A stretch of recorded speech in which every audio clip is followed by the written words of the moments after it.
Damn, Q. Baby, you did that. What up, man? It's your boy Shad. Shad vs. Everybody podcast. Voice of Detroit. Motherfucking podcast MVP in this motherfucker, man. The champ is here! The champ is here! What up, man? It's your boy Shad. Shad vs. Everybody podcast, episode 235. We got special guests in the building. Matter of fact, this is the first time I interview a volleyball coach. But yeah, we got mom, coach, CEO, Dana Cooper. Everything been good with you? Everything's been great. Okay, great. It's been amazing. Great. Salute to Kiera for making this connection. Yes. I told her if she bring me guests, she can become my manager one of these days. But we start every episode with salute me while I'm here. A lot of times we wait for people to pass away before we, give them their flowers. We make that long caption on Facebook about how we love this person, but don't tell them why they can, still hear it. So you got somebody you want to give some flowers to that wouldn't expect the salute? Oh, that's on the spot. I'm gonna say my mom. Okay. I'm gonna say my mom. A big reason why I'm kind of athletically passionate about what I do stems from really both of my parents, but my mom's still here. My dad is deceased. Okay, rest in peace. So yeah, I would definitely say her. She's been a huge driving force in my life. Even as an adult, raising 2 girls, she raised 8 kids, 4 girls. I'm like, Mom, I don't know how you did it. I don't know how you do it. So yeah, I would definitely give her flowers. Okay. Yeah, salute to moms. How is mom, if you don't mind me asking? Is how old? Yeah. 82. I think she'll be 83 in a couple weeks next week. That's a blessing. Like we said this on past shows, like just to have parents, grandparents, that's like as you get older, it's never a blessing. Because unfortunately, I lost my mom, dad, and like all my grandparents. So it's like I was thinking about my son and my kids. Like they don't have like really. Well, my oldest son don't have grandparents on each side. Oh wow! So it's like you gotta really be blessed to still have your parents around. I agree. Yeah, 1000%. I'm so we spoke about salute because I say I'm gonna salute somebody every episode. There's been a lot of episodes, so you run out of people. But I'm gonna salute Kiera as well. I'm gonna salute her again. Like I said, she became my friend because her and my wife are friends. Okay, they worked together at the pre-K at Bradford Academy. So I'm gonna salute her. I think she want to quit sometimes with the coaching because she's, but she rock out because it's me. But yeah, I'm gonna salute her. She a great mom. She is a great coach and stuff like that. Good friend. So salute to you. I don't want to salute her and give her too much. Not too much. She gonna feel herself a little bit. Shout out to her for real because she just took on the head volleyball coach job too. Yeah. I'll be wondering when she gonna lay down though, because like coaching, she coached volleyball and basketball at Bradford. Helped me coach in the spring and the summer, and and she a mom too with 2 kids that play sports. Yeah. She got my little godson. I know eventually he gonna play sports. Yeah. So I know sometimes you gotta get tired of it. Oh my gosh. And she's got her hands full. So I can only imagine. Okay. But she's amazing. For sure. Now more than half the year is over. But how was your thinking or your thought process going from 2024 to 25? What's some things you wanted to accomplish on the personal side and with you being a coach professionally? So someone told me just recently, with your kids getting older, my kids are 16 and 9, so they're not babies anymore. With your kids getting older, when do you find time to slow down? So speaking of Kiera, it's so funny that this is that she even you say need to this. slow down too, huh? Because I'm that person. I am that mom. I am that, mom, coach, CEO is obviously my moniker, but add in daughter, add in friend, add in, boss, all these things, all these different hats that I wear. But mommy is probably the job I take the most serious. Okay. It's the one I love the most. Yeah. And just trying to balance that. I said coming into this year that I was going to find more time for family time. Okay. It's different when your kids are growing up by virtue. They got to go with you, right? Yeah. They just tag along. You pack them up with the rest of the stuff and you take them with you. But now, they got lives of their own. Especially a 16-year-old. Oh my gosh. Oh my gosh. Yeah. And you kind of fall into that mode. You kind of just go. You become the taxi driver. I'm just driving. I'm her biggest fan, but you kind of, I'm like, no, this, year I want to focus on, really being present. Okay. And not that I'm not always there, but just enjoying those moments. Yeah. So that's been my goal this year, and it's been. How has it been so far? Like it's been great. Yeah. It's been great. Okay. Yeah, some things had to fall by the wayside. I couldn't take on all things. And then my girls kind of shifted gears with some of their priorities too, so it kind of made it a little bit easier for me. But it's been going great. Good. It's been going great. Now, what about on the professional side? Professionally, what's some things you want to, change up or get better at or whatever? Yeah, the biggest thing was quality over quantity. Okay. So since 2009, when I started my club team, I've been coaching for 34 years, 35 years, something like that. I'm sorry, 26. I'm tripping. I'm about to say you coaching at 10? Right. Tripping. Like 20, high school and above, 25 years. Okay. A total about 28 years. Gotcha. But I've coached a lot of girls. And this last season, the season before last, we had a lot of teams. I mean, upwards of about 14 plus teams. Okay. And this past season, I was like, you know what? It's hard to provide a quality program, for all of these girls and all these parents and everybody that, wants so much of you.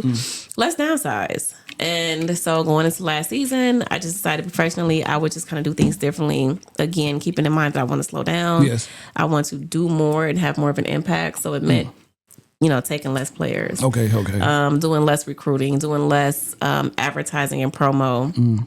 In order to just kind of see where we land. Yeah. And end up having a really good season. And same thing going into this season, just focused on quality over quantity. Now, we're going to get to that a little bit later, but was that hard for you to do, like, downsize? Was that hard, like, not trying to take on as many kids as you can? Was that tough for you? It was. It was, because you get a lot of calls and everybody wants to be a part of the program. But at some point it was like, what do we want to focus on? Do we want a huge gamut of girls that we have to kind of take through the program, or do we want to take the, chosen few? And mind you, we don't really turn players away. Yeah. So when we have tryouts, they're open to everybody, and pretty much everyone is selected to make a team. It just depends on the skill set as far as what type of team you're on. Absolutely. Okay. Absolutely. So fact, it was difficult. I just gave your information to somebody who was just asking about volleyball. Rose Spit, rapper from the city. He was asking about that. Yeah. That is so funny. Yeah. So he was in on the story asking about some volleyball training and stuff like that. And I got somebody coming on the show, but here's their information. Make that connection for me, because we are like not even 6 degrees. I was supposed to have met him last year. I was supposed to go over to his shop. A good friend of mine, one of my best friends, did the construction and the remodeling of his new spot. Okay. And he was like, Key, come down, because I was running his social media at the time. Everybody called him Key. Okay. I was like, Key, come down. I got Rose Spit here. And I was supposed to go, and I didn't. I had another obligation, so I couldn't make it that day. Yeah. And so you're the third person that has brought his name up so in a space where I was supposed to already have been. Hey, Ro, man, come on, man. Yes. Let's make the connection. You need her too. Yes, absolutely. For sure. No, he's a good guy. He came on the show twice. Like, he real cool. I just seen him at I went to go see Kiara's son play football. Okay. Yeah, I just saw him the other day too. Yes. Yeah. Nice. Now, you spoke on motherhood. Having a 16-year-old and a 9-year-old, which is a difference, and one of them gonna be up under you, the other one kind of want to get away from you a little bit. Oh my god! Because I know how that is, Oh my! I got a son. My oldest will be 19 in December, and then I got one that's about to be, my daughter about to be 5, and my son is 9. Okay. So it's like you get the two that want to be up under you. You get the other one that's kind of like, sometimes he cool with you, sometimes he acting all weird. Right. That's exactly what it is. Speak on how you were or what changed you as a mother with the 16-year-old, first time being a mom, and how was it when you had your 9-year-old? Like, what was the difference between having both your kids? Well, my 16-year-old was my world. I mean, first time mom, it was just me and her. Okay. With everything, it was just me and her. It was just me and her. So we were like glued together. And she was 6 when the baby was born. Okay.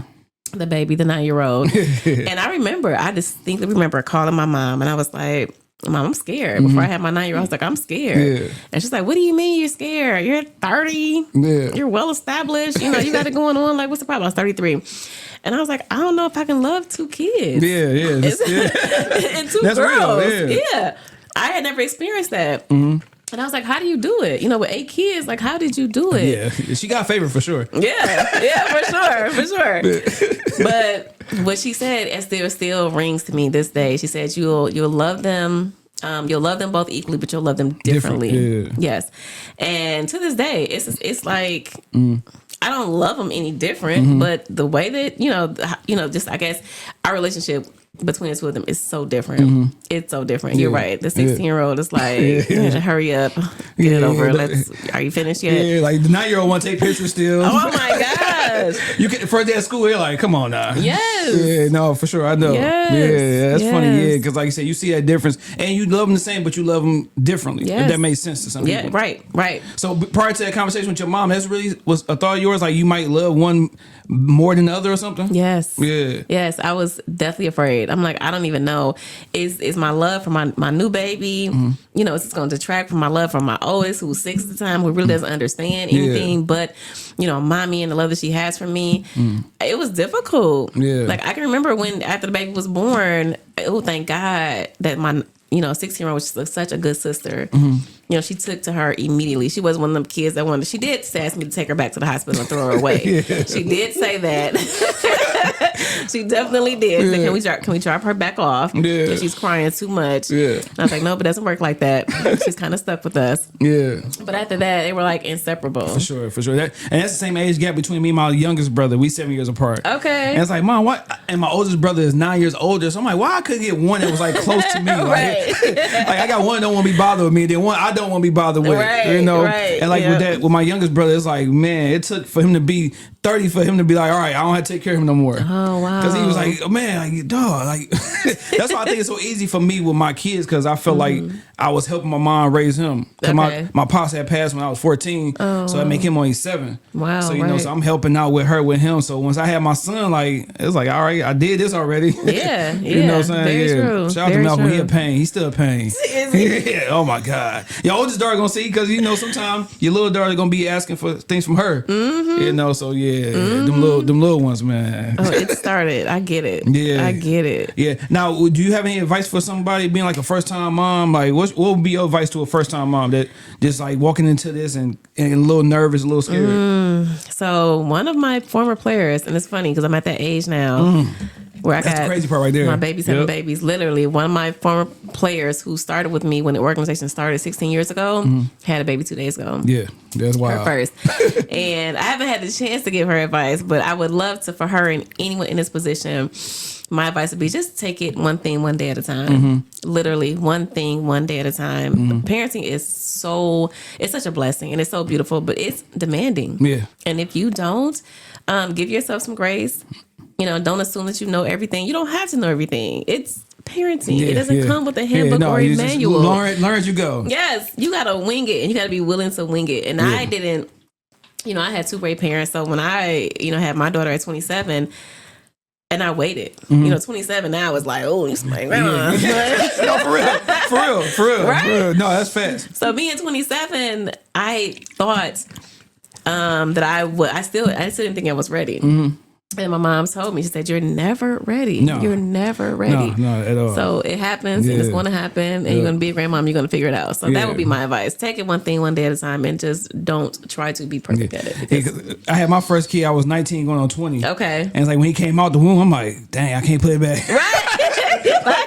It's over. It's over. Like, what? I'm young for real. Like then you start thinking about what everybody said. Like you too young, you too this. So at first being a parent, I felt like I was doing it just prove a point. But then I'm like, oh, whatever. I ain't thinking about this. Everybody told me I was too immature, wasn't ready, and all that stuff, which I probably wasn't. But you had to be ready once he here. That's it. There's nothing you can do about it. Ain't no turning back. Thankful for my mom, because my mom still gave me a chance to be young. So I take care of my son all during the day, and then club hours, you know, drop him off. Go say you had a good mom. Yeah. I had to say nothing. Hey, I'm bringing a little Shad over. So, all right, cool. Oh, that's what's up. Yeah. That's what's up. No, we talk about deep stuff and stuff on here and stuff like that. You know, that's why I asked you if it's anything you wanted off the record. Yeah. But can you give me a time or situation where you went through something and felt like it wasn't no good outcome, or you didn't see the light at the end of the tunnel? Ooh. Like one of those situations, you're like, I don't see nothing coming out of this situation that's gonna be good. Ooh, that's a good one. A good one. I try. That's a good one. That's a good one. I'm gonna reference some things from childhood just because, like, people always say you're a walking testimony, and I don't really share, you know, this side of me or my story. Yeah. But I was adopted. Okay. And I was born into some really dire circumstances. You know, 1 year old with a broken bone, broken femur bone, cast on both my legs. Couldn't even walk. Okay. You know, I should be walking.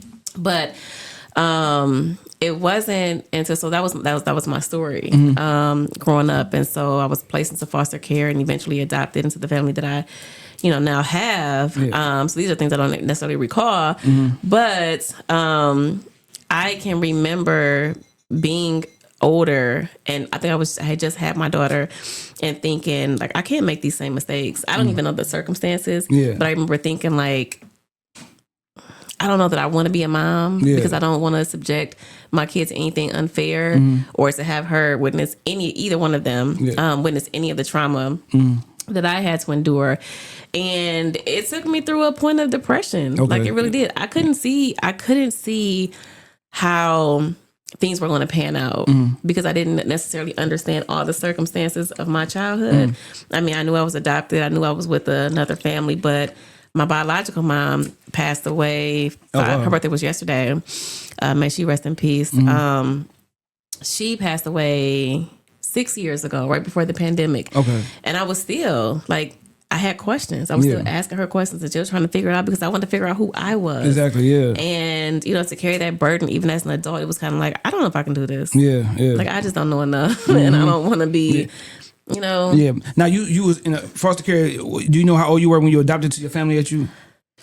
How did that go? Cause I know like with that whole thing. I know my son mom was in that foster care move, going from house to house till she found the family, which being her grandma who took her in and stuff like that. So, at what age were you when you have got with your family?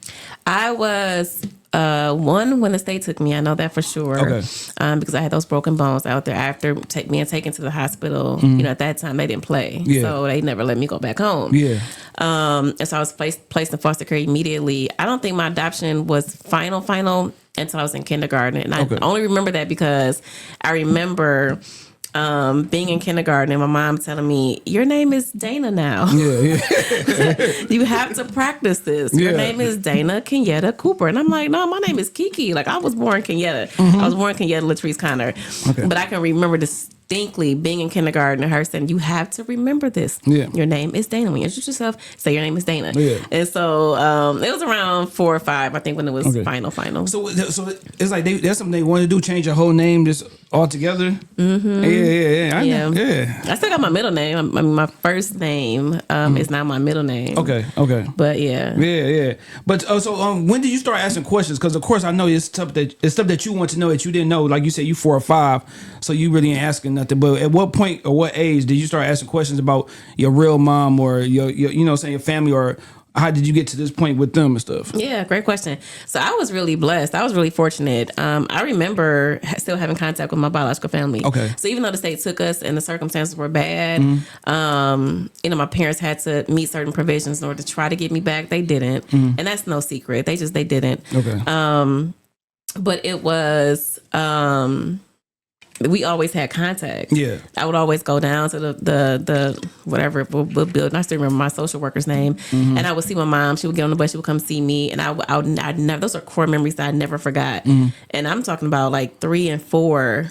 Like by kindergarten, when adoption was final, I never saw them. I didn't see them again until I was 17 years old by sheer coincidence. But up until that point, my biological family, especially my biological father and both of my parents, they made sure that I recited my siblings' names every single day. And so they made, and my parents, my father and my mother. So they made sure I knew them.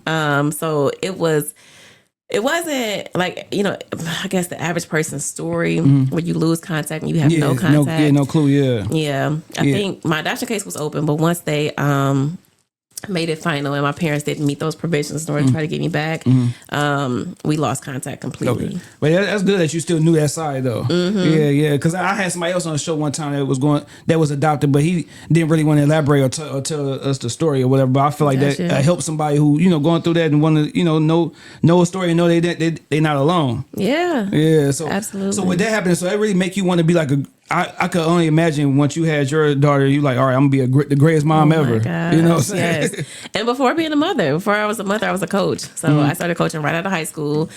I've always wanted to give back. I wasn't one of those kids that knew right away what I wanted to do. I just kind of I don't know.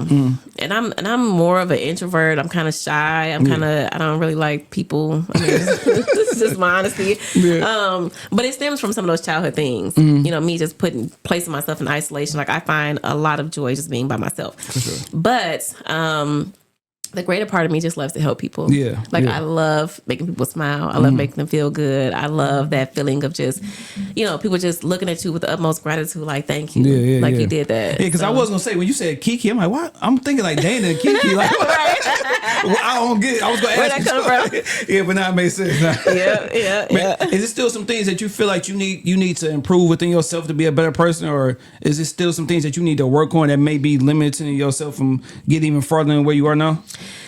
Absolutely. I mean, being grown, you feel like, I don't know. I think for those that care, that want to know, have I tapped into my true potential? Have I not? I'm one of those people. Like, I feel like I can evolve. I can be better than I was this time last year. And that's always like my measuring stick. Like, am I doing things differently? Am I walking differently? Am I talking differently?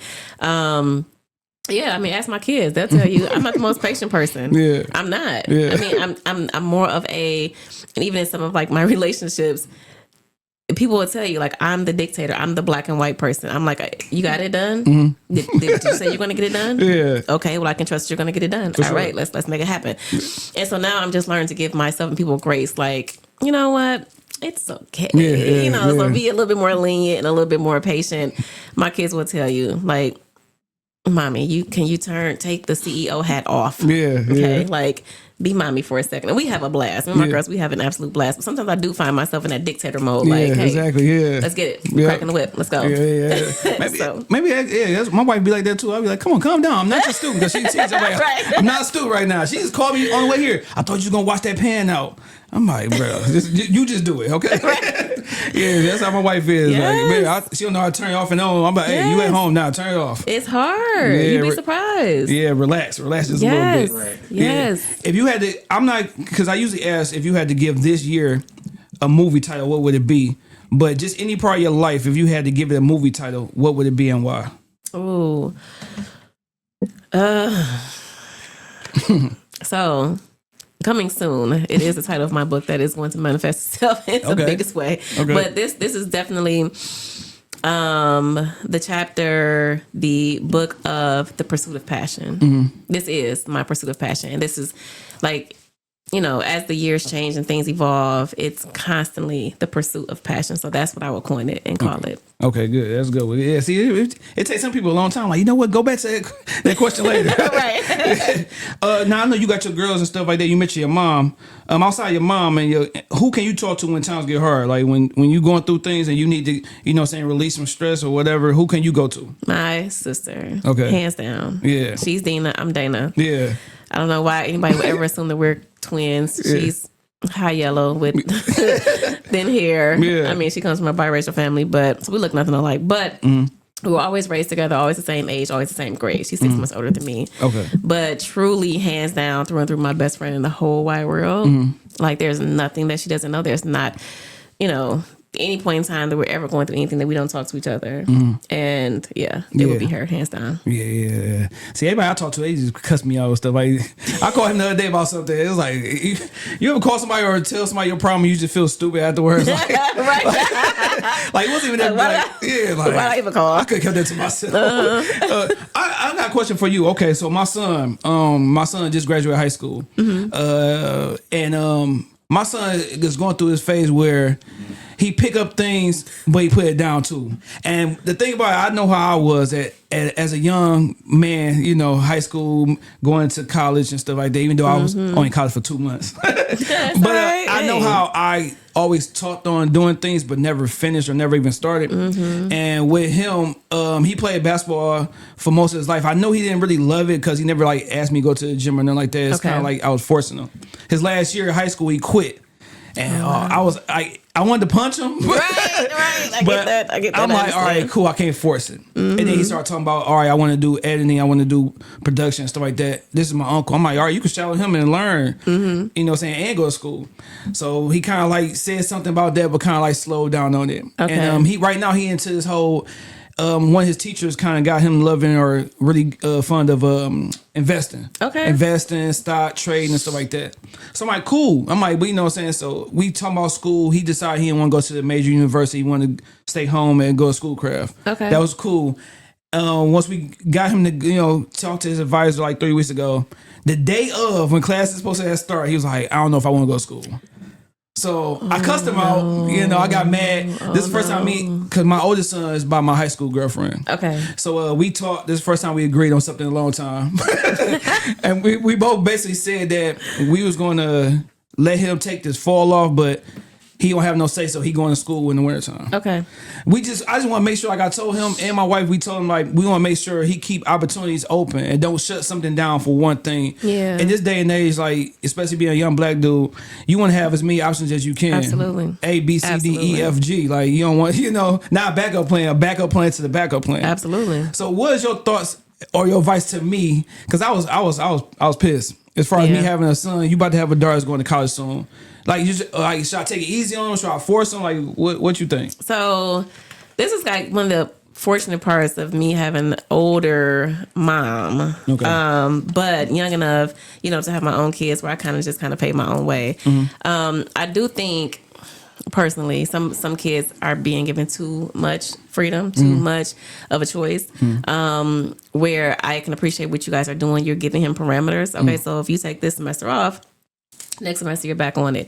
I would definitely say keep those parameters closed. Yeah. Make sure that he understands what his options are. And then this time right now, put it to good use. So if this is an industry that he wants to go into, is there some training? Are there internships? Is there some type of practical hands-on experience that he can get right now that'll ease that anxiety? Because, come next semester, who's to say he's not going to get nervous all over again? You know what I mean? But is there something that you guys can do to get him a foot in the door and some type of experience so he doesn't have to go through that whole beginner's process all over again, which is intimidating. It's very intimidating to start something you've never done before. It's a new venture. The easiest thing to do is kind of cop out because you want to save yourself the embarrassment. And that's why I told him I feel like sometimes he want to take, I don't know if this is true or not, but I feel like sometimes he want to take the easy route. Like what's the easiest route to be successful? Yeah. Which is no such thing. Yeah, no. You know what I'm saying? You got some people that are fortunate or it might get lucky, but for the most part, like you take hard work and it's no easy direction. That's it. That's it. And I just sometimes I think about myself and reflect on like I was playing around. I had, like I said, had a kid early. I said I was gonna go back to school, never went back to school. I remember collecting unemployment for 2 years. I could have went to a trade for those 2 years, but instead I'm collecting unemployment trying to go to the club. So it's like I don't want him to make those same mistakes that I made, and then look back and be like, dang, I wish I would have did this. Because I felt like I told him, I just feel like I had people that was threatening me, but I never had nobody to encourage me a little bit. Gotcha. That makes sense. Yeah, so I'm trying to be on him just so he won't make those mistakes that I made. Yeah. And now you be 30 years old, 35 years old, figuring things out when you could have got that, saying your playiness back then, go to school, and then by the time you're 30, you already set your career. Right. Introduce him to some mentors too. Yeah. Get people in his ear and in his path that are going to help you, help him. We all need help. I didn't talk to him for the whole day because his mom was like, "You talk to your dad?" Like, my dad talked to me all day. I was supposed to show him how to change the tire. I didn't show him nothing. I just did it. And speaking of that, what's the worst advice and best advice you received? And just in life in general, just with anything, some good advice that you remember and some terrible advice that you're glad you didn't take. Oh man, this sucks because this person I absolutely adore, so I wasn't even sure who it came from. But a very close person to me told me one time, this was a couple years ago. She said, "You're too young to write a book. What do you have to talk about?" And I was like, I don't know how I feel about that. Yeah. I don't know that that's true. Yeah. And I generally would side with this person because I admire her advice. And she's given probably the best and the worst. It probably both of them. Yeah. Seriously. Absolutely. Hands down. As I think about it, yes. Because by the same token, she was also the person that told me to step out on faith during the pandemic and to pursue my career as a full-time entrepreneur. Because I've been worked at one place for 15 years. 15 years I was there and then shifted gears. And so when it was time after the pandemic, she was like, you can do it. You can do this. go for it. How hard was that though? Like you just giving up something that you know for sure you get a check every week or every 2 weeks or however it go. How hard was it to give that up to step out and do your own thing? It was very hard. It was very hard. The first year was the hardest year because you just don't know. It's like anything else. You don't know what entrepreneurship looks like. I know what running a business is, but I did that alongside working and having the security of, like you said, insurance and healthcare and 501, my 401k and all that stuff. So it was painful. It was painful, but luckily, I have prayer warriors, and I think it's the fighter in me. Yeah. Like I refuse to go down without a fight. I refuse to be, not successful, whatever that term is.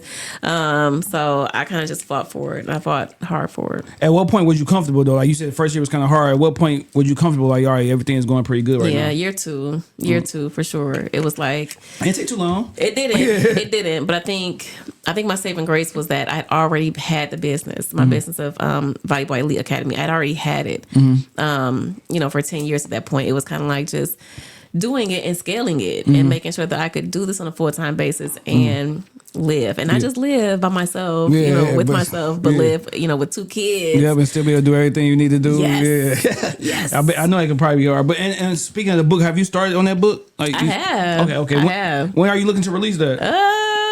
2025 was supposed to be the year. 2025 was supposed to be the year, but I think it's going to be a 2026 release. Okay. What's the first adult decision you felt you had to make when you was like, you know what? I'm not little Kiki no more. Ooh, the first. Ooh, that's a good one. I would say buying my home. Yeah. And I'm not ashamed to say, when I came home from school, I moved back in with my mom. I did. And when I got pregnant with my daughter, I was still living with my mom. And I was like, nah, this ain't the move. Yeah, sure. This is not the move. Yeah.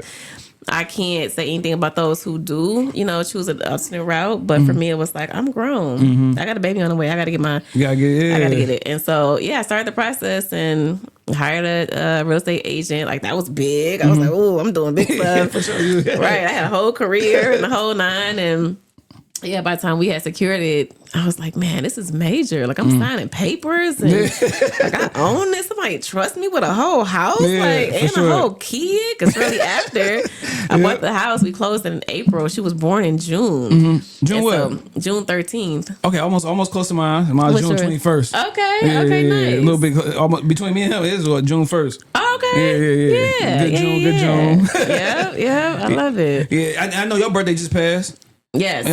August 8th? August 9th. Yep, yeah, I was very close. Yep, you're very close. August 9th. On birthdays, because I'm 39. I don't know how I feel about this. Like, I feel like I can't believe like I'm about to be 40 next year. Right. And do you ever just reflect on like, dang, like, because it felt like that time went by like just in the blink of an eye. Oh my God. It felt like I just walked across the stage, at Southeastern, and it's like, dang, like now I'm about to be 40. Like, do you ever like reflect on your life and look at things or get mad? Because I get mad at some things like, dang, I should have did that, I should have did this. Like, how do you go about, just reflecting and looking back on the things that you did or mistakes you made or things that you got right? Yeah. Do you ever find time to just reflect and just... I do. I'm a big journaler. So I oftentimes I do it still to this day. I'll look at something I wrote, a year ago or 10 years ago. And I'm like, man, I was a mess. Like, I don't know how I made it. I was a mess. And then also I look at it and I'm also proud of myself. Yeah. So I do have those moments of regret, but I tend not to stay there because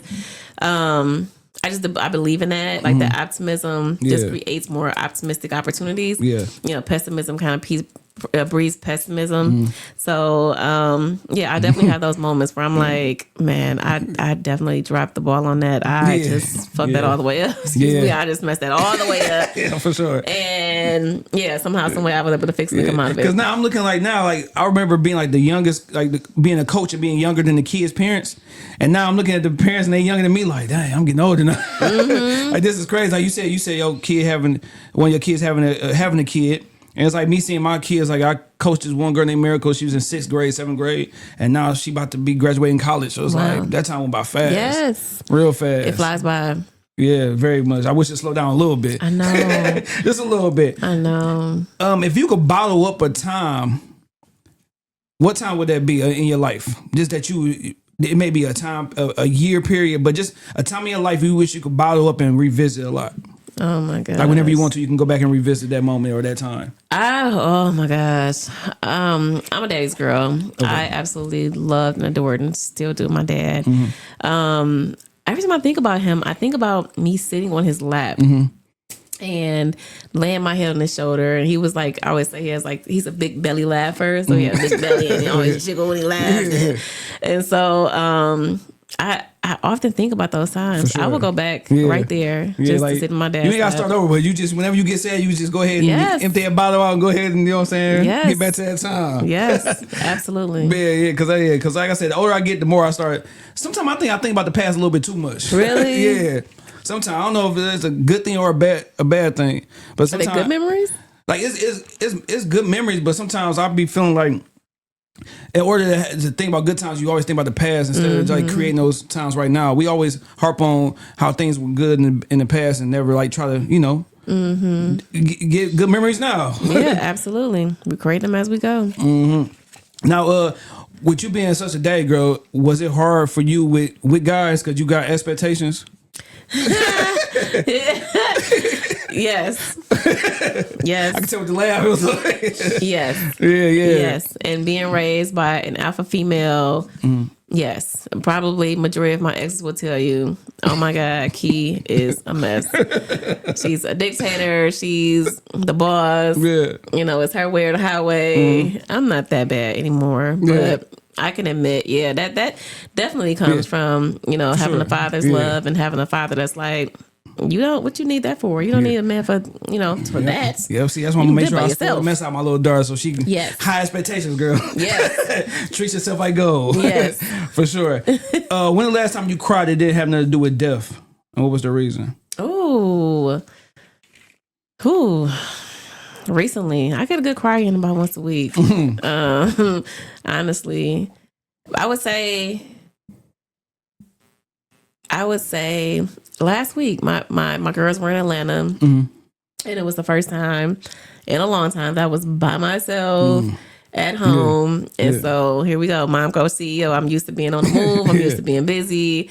And when they left, I made it a point. I said, every single day, they were going for 6 days. I said, every single day for the next 6 days, I'm going to do something for myself. And it was about halfway through the week when I was fine with them being gone, but I started missing them. Yeah. And I was like, wow, like, I don't know how to do this. And I had to like have a good cry because I realized like my life for the last 16 years have been tied to my kids, their needs, their opportunities, their obligations, everything. That living with myself, by myself was like, scary, probably. Yes. Yeah. But I was proud. My tears were like proud tears. Like, I'm doing this. For sure. Without my kids here telling me, begging me for this or that and pulling me in a thousand different directions. Like, it was a really good moment for me. Yeah, definitely. I know you about to do a lot of crying because the daughter be graduating soon. Oh my God. Don't even mention it. Don't even talk about it. This our junior year? Yes. Yeah. I'm not ready. Yeah, so it's going that's going to be crazy. But you still got your baby girl for those, Yes. You know what I'm saying? So you can go ahead. Yes. But then when they both go, it's gonna be bad. Hopefully by then I'll have rediscovered a new superpower. And I'll be okay. Is this something that you wanted to be that you never told nobody? Like me, I wanted to learn how to tap dance. I want to be a tap dancer. I wish I would have some lessons. Yeah, 2 things actually. I want to be a professional dancer, and I didn't realize that until I started dancing when I was in college because I was done with sports. Okay. Played 4 sports throughout all of high school, class athlete, the whole 9.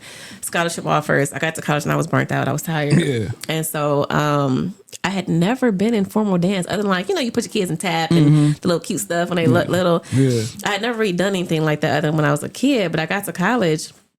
And everybody that knows me knows I have a love for dance. I love to dance. Like that's my second language.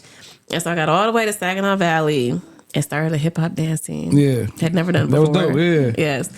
But that helped me. It allowed me to see like, I've been in sports all my life. I had never pursued a dancing career. Yeah. So if I could do it now as an adult, I absolutely would. Put me in Debbie Allen's Academy. I'm good enough. Now, before I get to your profession, if you had to give me a moment in life to tell me about yourself, only using an album or a song, what album or song would that be? That's going to give me a part of your life, and you ain't saying nothing, you just press and play. Miseducation by Lauryn Hill. Okay, good album. Good album. It was dope. I live by it. Okay, I mean, what part of your life is meaning. that? Like, I would say the evolution of my 20s navigating into my 30s and now my 40s. It was and just like the album suggests, I mean, it was a point where you were assertive enough where you thought you knew yourself. You thought you knew where you were going and how things were going to pan out. So only to realize you knew nothing. yeah, for sure. And here it is, you starting from square one.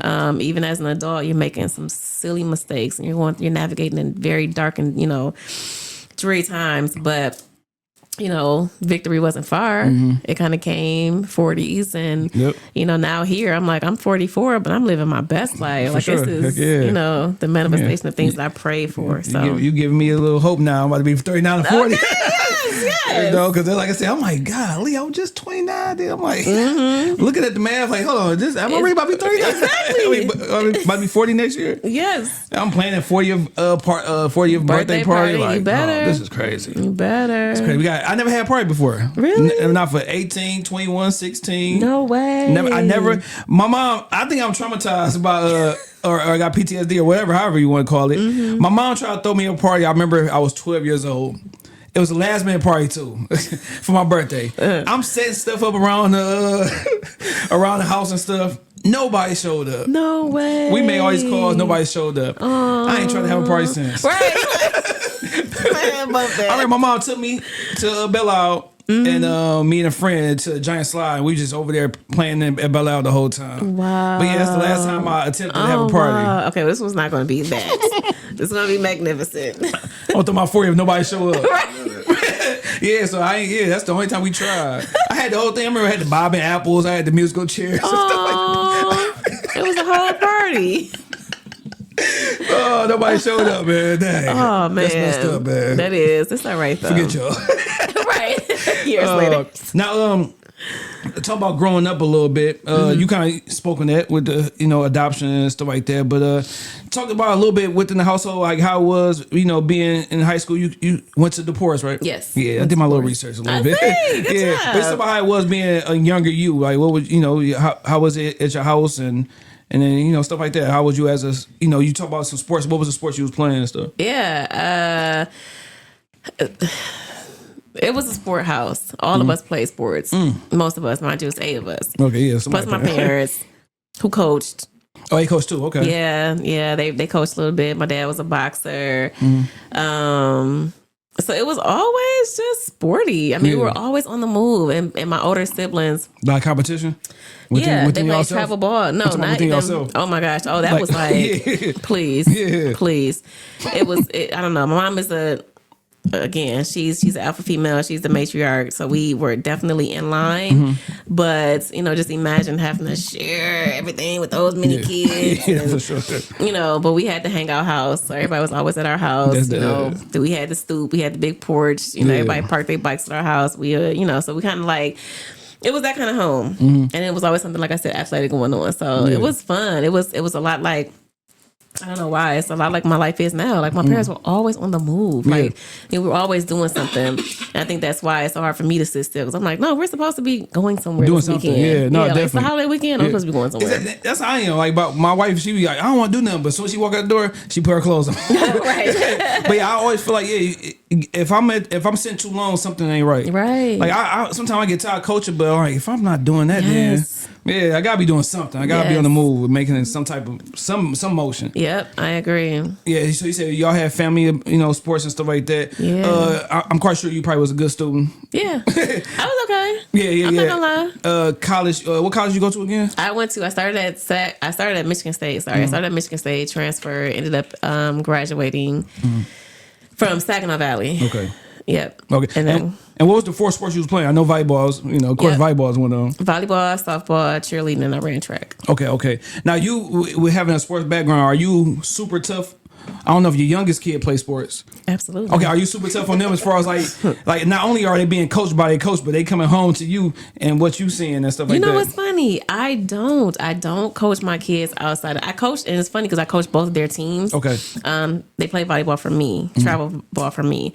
But the sweetest part of my day and the sweetest part about being a sport mom is just watching them. So I almost we have a love-hate relationship when they step on the volleyball court. It's like, but by virtue of them kind of being around it, they're both good. And I've never had to really coach them, especially the baby. She's a phenom at her age.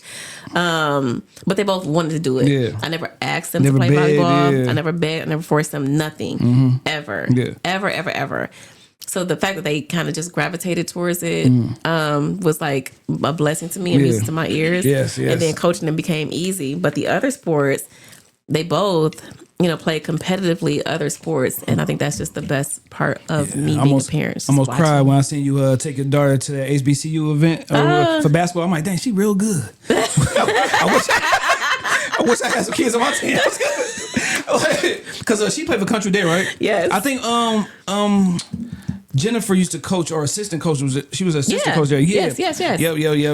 Shout out to her. She got her clothing brand just came out, Prevail. Yes, I just saw that. Yeah. I copped the tee. I copped some two tees. Did you? Yeah. I haven't done it yet. I'll wear her. Yes. I said I would. I am. So I'm like, oh my God. Well, I'm like, and she had some game too. I ain't gonna lie, from what the clips you had. You know what I'm saying? So how exciting is that to see, like, all right, I'm gonna ask this. Which one would you rather see her be more successful in, volleyball or basketball? Like, if she had to choose between the two. And that's where we're coming upon that decision. Right now, she's trying to do both. She wants to do both at an HBCU. I was a dual scholar. I was afforded the opportunity to play volleyball and softball at the college level. And so I'm pushing her to do it. You don't see it very often. But if I had to pick one, I'm gonna say volleyball. Of course. And only because I think she's a different person. Yeah. She becomes two different people. Yeah. On depending on the setting. So. Yeah. Can you imagine life without sports? Absolutely not. How would your life be? Absolutely not. I can't even begin to think about what I would be doing, or what my kids would be doing, or my family. Like, no. Yeah, like sports is just so much. Because my wife would be like, "Is that all you just love? Is just sports?" Like, yes, I watch. Right. It don't matter if it's the sorriest team on TV, if it's WNBA, the NBA, college. I'm watching it. Yes. Like, I don't know.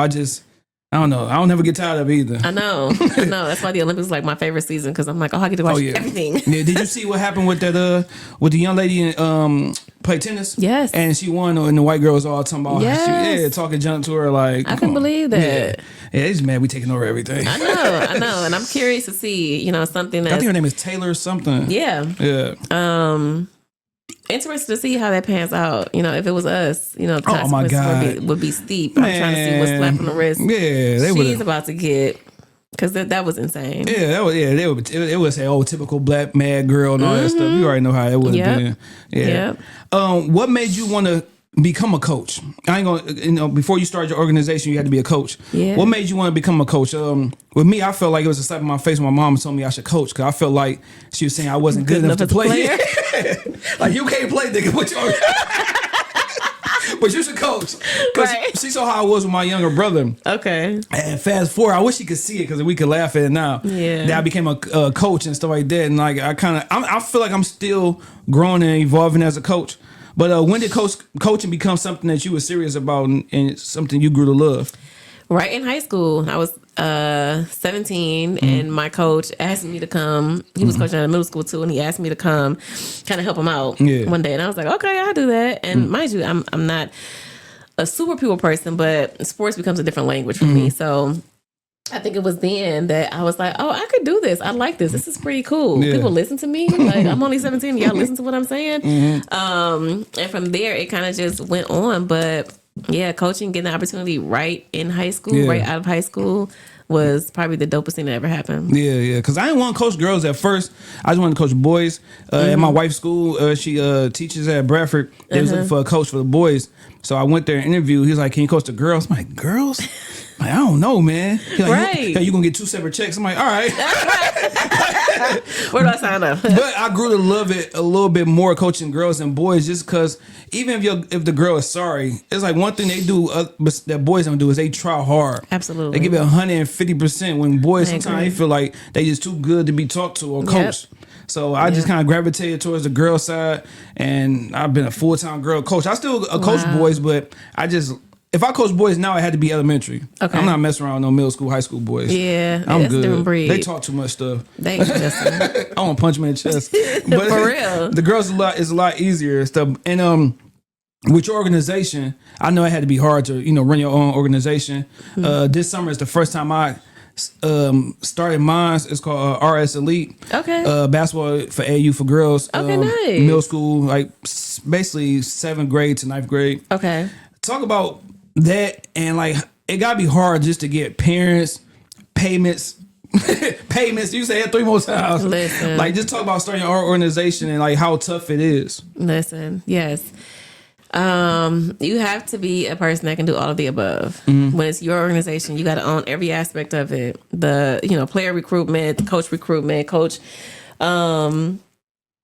practice plans, payments, all that. I mean, Yes. it definitely falls. And so, the difficult part for me was becoming comfortable in all those aspects. I was fine with coaching. That's my forte. That's my lane. I can do that with my eyes closed.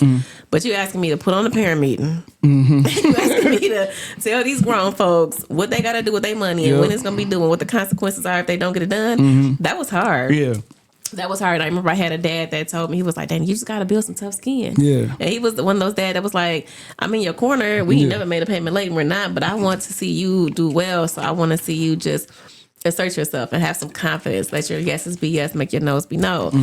And that's the difficult part. It's like I was young enough, but then I'm small. Yeah. So people like towering over me, like, you saying what to me? You telling me to do what? I'm like, listen, but it's my job. Yeah. You do want your daughter to play, right? Exactly. So, you got to do it. Because like I said, stuff is costly. Like with us, we were paying for uniforms, playing these tournaments, which is not cheap. Paying for a practice space, because you gotta pay for that. They don't understand it's not like this money is going in my pocket. You know what I'm saying? You doing all this. So for this to be our first year, we playing like 4 tournaments, practicing and stuff like that. I'll give it like a B- C just because it was my first time. Like I was helping my cousin with hers, and I just felt like I wanted to do my own thing. Okay, good. And we started, and we gonna see how it go next year. I learned some things as far as like not giving so much leeway for parents to I'll pay you later, then don't never pay.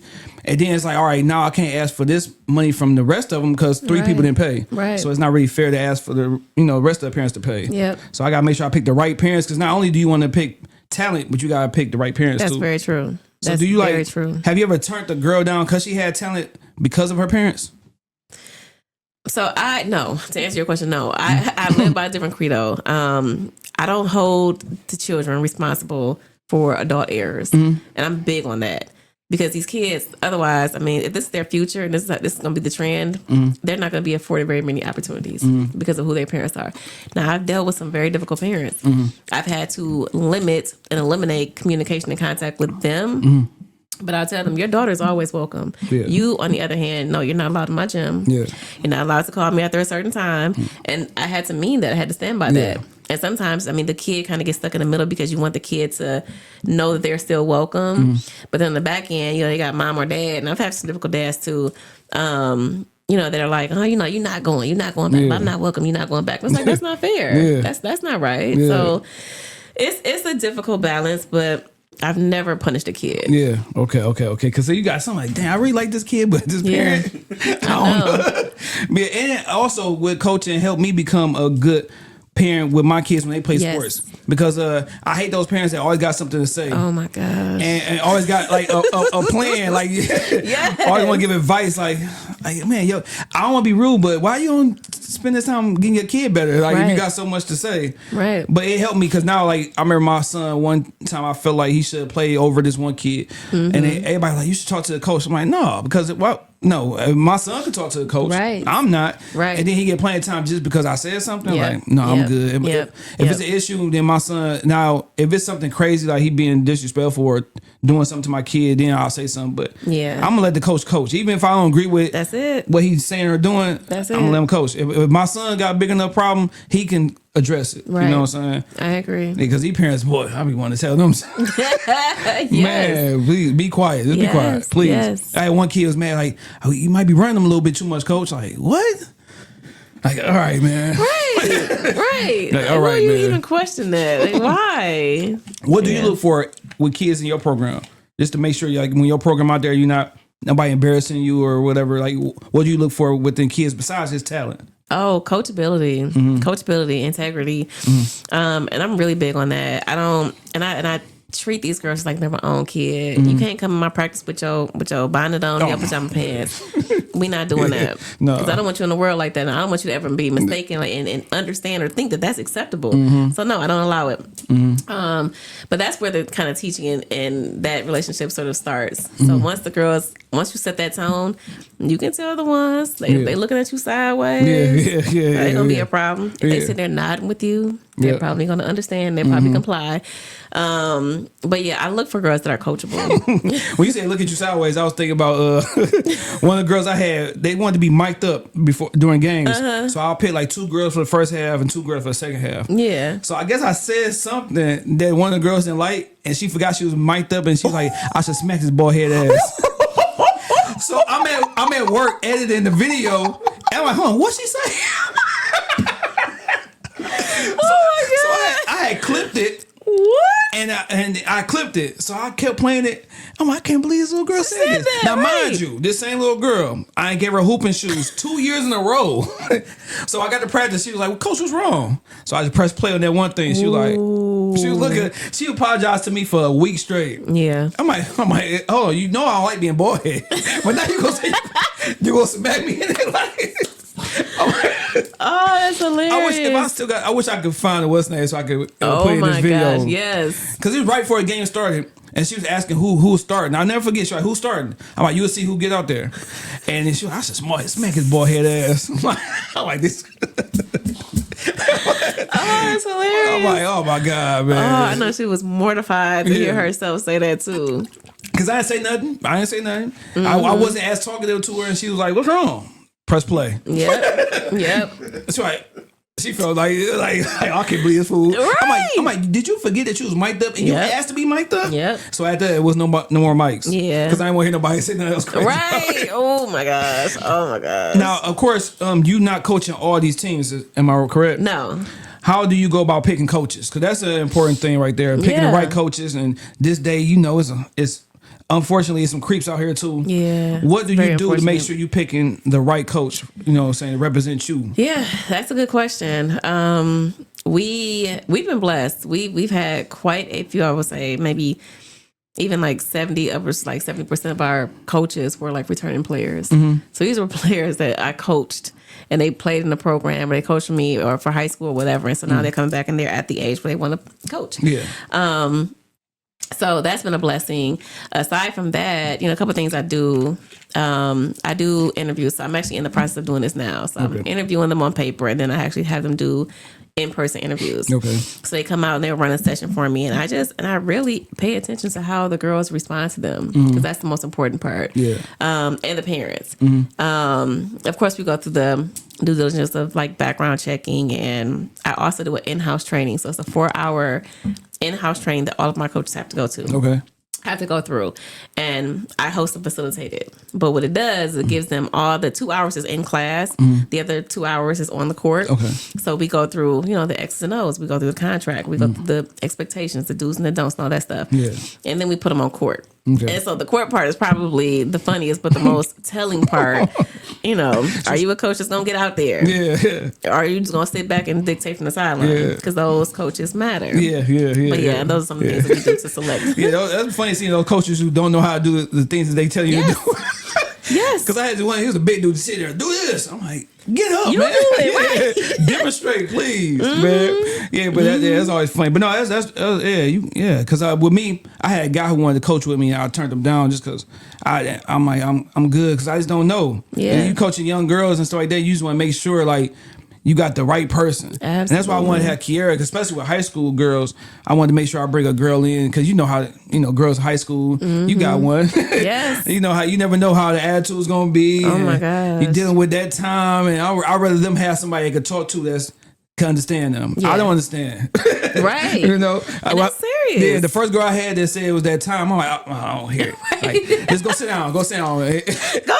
I'm like, how does that fix it? And then here go Coach K. Like, it can still work, right? I'm like, I don't know. Oh my gosh, right. No. So it's good for me to have that Yeah. person because Yes. that's uncomfortable for me and I don't want to talk about it. Right. So, Right. Especially when you get high school. Middle school, you kind of be all right, whatever. Yep. Cause I remember I was going in on this one girl, like, you're being lazy, you ain't doing nothing.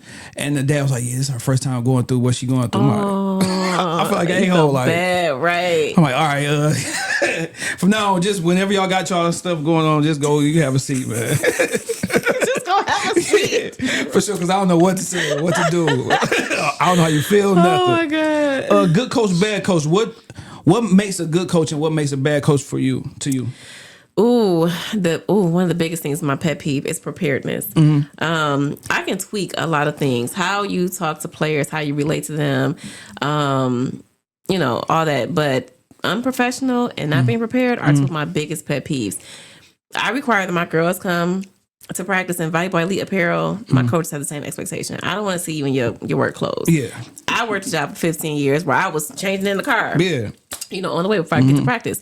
Representation is everything. And then preparedness. Yeah. You showing up in front of these group of girls and they looking at you with the big doe eyes what next, coach? And you like, Yeah. run a lap. It's like track practice? Yeah, What they running for? Yeah, you should definitely have a practice plan. Yes. Yeah. Yes. Definitely. So yeah, those are high on my good versus bad coach. Yeah. Now I ask athletes this, I ask actors, whatever. At what point in your career you was like, you know what, I'm the shit? Me personally, yeah, or as a coach, yes, you. Ooh. You get those situations like, I'm pretty dope. That's like me as a podcaster. When I interview Coco, I'm like, you know what, I'm pretty good. Yes, I love that. I'm talking to somebody who was on the radio when I was a kid. Yes. That was a dope interview too. I watched that. That was pretty cool. I love Coco.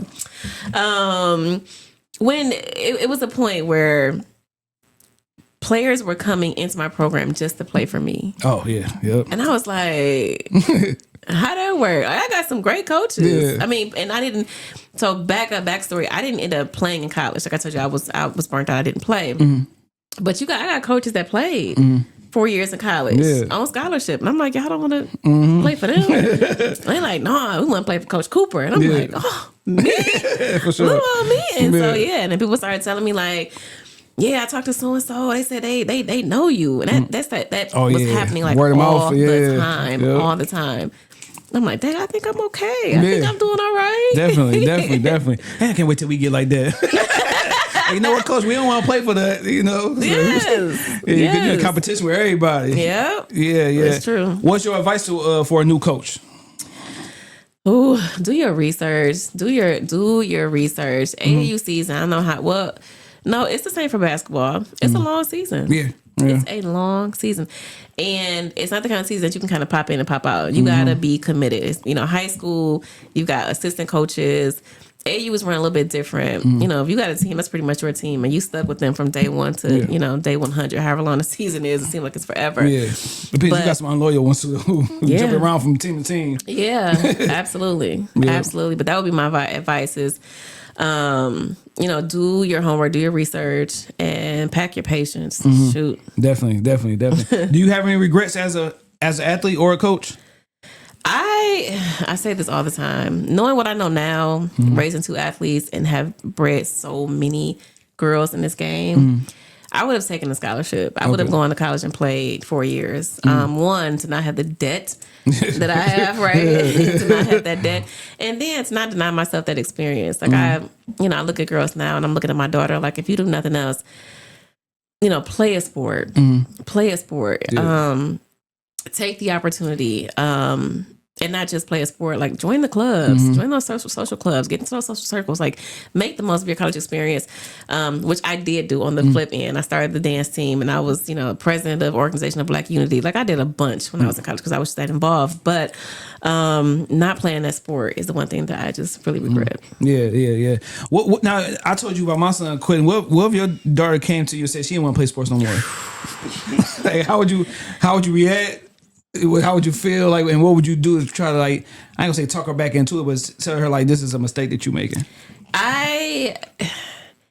So she knows me well enough to know that if this is your choice, one, I'm gonna give you the choice. I'm gonna let because you're at the age and you're entering in a phase in life where you have to love it, or else you're never gonna finish it.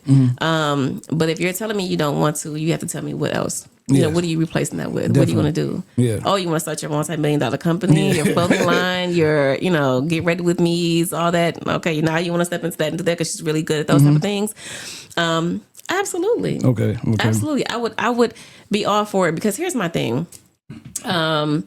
There's opportunities that exist beyond the playing field, and eventually you'll have to pursue those things. You have to take those things serious. So if you're saying, "Hey, I'm going to opt out of these potential NIL deals," okay, the opportunity to play professionally one day, to do this, and this is going to pan out in a very successful way, I will be for it. I'll be all for it. I just saw Shiloh Sanders, Deion's son. Yes. He just got cut, and he had made a video saying like, you know what? One thing about me, as I got passions and I got things that I do outside football. He said, even though I want to play football, if life is over with football, I'm good with that because I know I got a lot of other things that I can do. Absolutely. You know, so that's how I tell my son, A, B, C, D. Like you gotta have make sure you got a lot of hats out here. Yes. That'd be advice to myself when as a youngster. Make sure I do a lot. Just experience a lot and just, you know what I'm saying, just try to learn as much as I can. Yep. Yeah. Yep. Now, what do you want? The program is already successful as it is now, but where do you want to see it beyond like 5 to 10 years from now? Absolutely. Our BHAG, this is a phrase that I've learned from one of my former bosses. My big, hairy, audacious goal, BHAG is the acronym, is to own a facility, own and operate a facility. That's dope. Yeah. And not just a sport facility where, you know, it houses the, you know, all the sport amenities. I want it to be more of a wellness center. So things that, because I'm big on health and wellness. Okay. So I want the kids to understand that, you know, there are so many things that you can do. You don't have to be healthy and eat this and eat that, but there is a lifestyle that you can subscribe to. Even as a 9-year-old, my 9-year-old, you know, may practice meditation, and she's a huge fruit and vegetable lover. But there are things you can do to maintain a healthy lifestyle. Definitely. And then as parents, the center will be parent resource based also. Because I think the one thing that is a missing mark, especially in our community, is assuming that the parents know. Okay, this ain't, again, we go back to parents doesn't come with a handbook or a manual. Exactly, And so as your kids navigate through these spaces, getting into high school is a huge feat. Getting into college is a huge feat. Getting them into the career field is a huge feat, that these are kids trying to navigate. So as a parent, you know, it's unfair for me to assume that you know. So how about I, you know, inundate you with all these resources. And so the center would be a resource center for athletes and parents. For sure. Great answer. Thank you. Great. What do success look like? What's your definition of success? Ooh, raising successful kids. Yeah, that would be my definition of success. For sure. No money, no, just make sure your kids no, good. No. As long as my babies are well taken care of, and I mean, you know, mentally, physically, emotionally, spiritually, you know, knowing and understanding that they're fine, they can carry the torch and create a atmosphere in a world that is even easier, you know, for the generation behind them. I think I've done my job. Is there anything that you want to start new that you haven't started yet? The resource center would be one. Aside from that, there's probably a few that I'm not thinking of, but I'm really big on parent resources. For sure.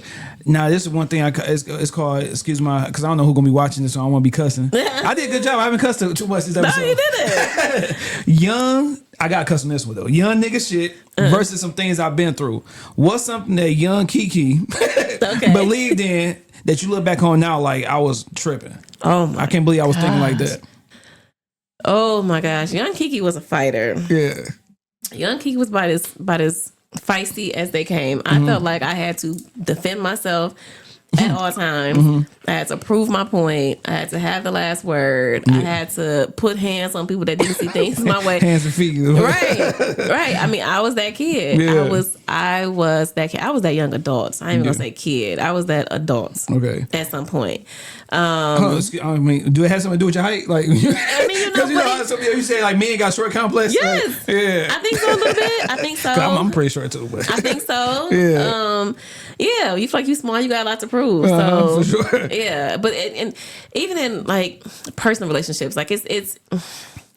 Like, don't be that person, Kiki. Like, don't be that. Don't be my ex. This is one of my best friends, so I can say this to this day, hands down. He's like, don't be Kiki from the block. Like, don't be Kiki from the block. Like, let her go. For sure. And so, later, you know, now doing things differently, I just realized, like, Silence is golden. Yeah. My peace and preservation is more Definitely. than anything. Yeah, Means yeah. more than anything, and I don't even have to. You don't have to see the feisty side of me. For sure. Now, this is the first time I'm doing this, but it's, well, not really, but this is random ass questions. Super random questions. Some funny, some not. Okay. What character do you think would survive? What cartoon character do you think would survive in the hood? Cartoon character. Yeah, it's supposed to be random ass questions. What cartoon character do you think would survive in the neighborhood? I don't know why SpongeBob came to mind. I have no idea why. I just feel like Yeah. I don't know. He's quirky. He's funny. And I feel like the Simpsons as a whole, they could survive in the hood. yeah, Homer, yeah, you know, he get drunk on the block. Right? for sure. You know what I'm saying? For So you said sure. SpongeBob was the first person you thought about. Yes, I don't know why. What's the dumbest thing you believed in as a kid? I ain't saying dumb. but- Superstition. Superstition. I Yeah. still believe in it. I do too. But Yeah. I mean, why? Right? Yeah, like the splitting the pole, the umbrella, like all that Yes. stuff. The black cat. Yes. And I'm still that way. But as a kid, it was worse. Okay. Yeah. Who would win in a fight between the Kool-Aid Man and the Michelin Man? I'm gonna say the Michelin Man. Oh yeah, told you it's random, man. That's random. Let's keep What's the best, worst movie you ever seen and enjoyed? Oh, best worst movie? There's a lot of it that come to my mind. Like, to me, the first thing I thought about was Malibu's Most Wanted. I never saw that. Oh, that's yeah. I never saw that. You gotta watch Malibu's Most Wanted. I don't know. The best, worst movie. You know what was terrible for me? Oh, wait. What's the little things? Gremlins. Okay. I hated the Gremlins. Yeah. Like, I thought it was just unnecessarily scary as a kid. Now I watch it, I'm like, what was I so afraid of? But I don't understand it. I just don't. Yeah. See, I was scared of, did you watch Tales from the Hood? Yes. Remember the Nigglets on the little Yes. poster? Oh my God. Yes. That just had me terrified. As a kid, I'm like, now I'm scared of all the posters in my wall. Right. Man. If you could be on any reality TV show, which one would it be and why? Oh. We got some good ones back in the day. I know. I don't know about these new ones, but See, I'm a Real World fan. Like, Okay, I okay, like okay, the yeah. Real World. I thought that was, I thought it was a dope concept. yeah. So that's what you picking? Yeah. I'll probably do what's name, Making the Band. Okay. Making the Band. Shout out to Diddy. Yeah. Man, if you could pick one cartoon to describe your childhood, which cartoon would it be? The Smurfs. Smurfs. Yes. My childhood, I think I'll say like it's a Rugrats and Doug. Yeah, that was especially Doug, pork chops and. What is the most random fact about you? Random fact? Yeah. Oh no, I said they're all wrong. I'm tripping. What's the most random fact that you know for no reason? I'm tripping. Oh, just period? Yeah, something random is a fact that you know for no reason. There's a chemical that releases in your body. It's called, I think, YKK. YKK, I believe. I learned this in college, and I have no idea why it stuck with me. But it's the measure by which your body tells you it's full and won't eat anymore. It's a chemical. I never knew it, but I found it out, and it stuck with me. All right, if you had to eat one meal for the rest of your life every day, what is it gonna be? Ooh, Thai food. Thai food. Yes. Yeah. I've had it twice this week. Cause see, I think I'm gonna always go with pizza. Really? You're a pizza man? Yeah. Meat lovers. Okay. I can eat pizza. You laugh at all the meat. I love meat lovers. Really? Deep dish, just regular? Just regular round. Deep dish is cool. Regular round. But when I went to Chicago, man, there's a pizza we went to called what was the name of that spot? Beggars, something like that. That piece was so good. Okay. That piece was so good. I have to put it on my list. Now this is I don't know if you want either one of these, but would you rather know how you gonna die or when you gonna die? I would say when. You said when? Yeah. Dang. I know, that's tough. Because you don't know how to, because you're like, dang, like, you gonna get stabbed to death, so you don't know when it's gonna happen, but you gonna get stabbed to death. Right. Yeah, I probably want to know how instead. Yeah. But then, it's so much thing. Then you gonna know if you get to cry. Like, I know. Yeah. So bad. Yeah. If you had to restart life at 10 years old, knowing everything that you know now, what would you change about it? My life at 10? Yeah. What would you change about it, or what would you do? What would you do different? I don't know that I would change anything about my life at 10, but I think I think I would have a better relationship with my mom. I think it was around that age when I just became a rebel and close to like teenage years. So yeah, I would start then, just have a better relationship with my mom. Okay.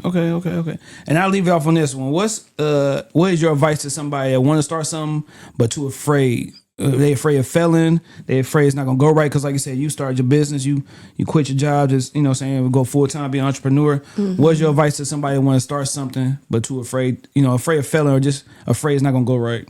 Yeah, 3 simple words: do it afraid. Okay.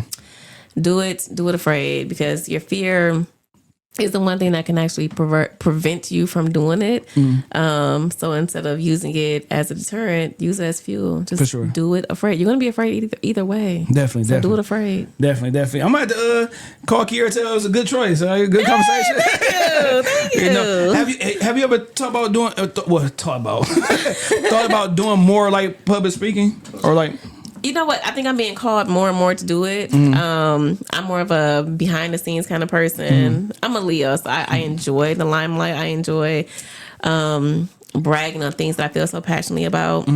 So I think, I don't know, with my this book that I'm manifesting, I do see myself stepping into that realm of motivational speaking, public speaking, even podcasting. Not that I want to do my own, but just making a more intentional effort to talk more. Definitely. Yeah, you already know when the book drops, you gotta come back around. Yeah, for sure. And what's something you want to leave people with, as far as like just some motivational words, anything you want to leave people with before we get off? Yeah, listen, this is one of my favorite things. I live by this credo: one thing, one day at a time, and that just means that life comes hard, and everyone talks about how life is life, and life is life for everybody in all aspects.